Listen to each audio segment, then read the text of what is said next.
ТВК телеарнасы әлеуметтік мәселенің шешіміне арқау болды. Тікелей эфир бағдарламасында қонақта болған Қаратау ауданы әкімінің орынбасары Марат Тәжібаев бірқатар әлеуметтік мәселенің шешілуіне уәде берген. Сұхбат барысында желі қолданушылары нөмірі 21 бағыттағы қоғамдық көлік уақытылы жүрмейтінін жеткізген.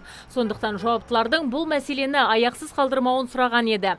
Нәтижесінде әкімдік тарапынан тиісті мекемеге ұсыныс хат жолданып, келісім шарт бір жақты бұзылған. Ресми мәлімдемеге сәйкес кезекті байқау жарияланғанша бұл міндет өзге мекемеге міндеттелген.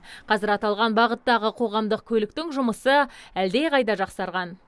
Нөмір 21 шағын автобус бағытының жұмысынан Нұрсат шағын ауданының тұрғындарын түскен шағым арыз негізінде аталған бағытта тасымалдау қызметін атқаратын Бекзат сервис жауапкершілігі шектеулі серіктестігімен түзілген келісімшарт бір жақты бұзылып, кезекті конкурс ұйымдастырылмағанша бағытта тасымалдау қызметін атқару Санжар Моторс жауапкершілігі шектеулі серіктестігіне жүктелді. Бүгінгі таңда нөмір 21 шағын автобус бағытында аталған компания 7 кестемен тасымалдау қызметін атқарып жатқанын хабарлаймыз. Тікелей эфир бағдарламасы күн сайын сағат 14:35-те көрсетіледі.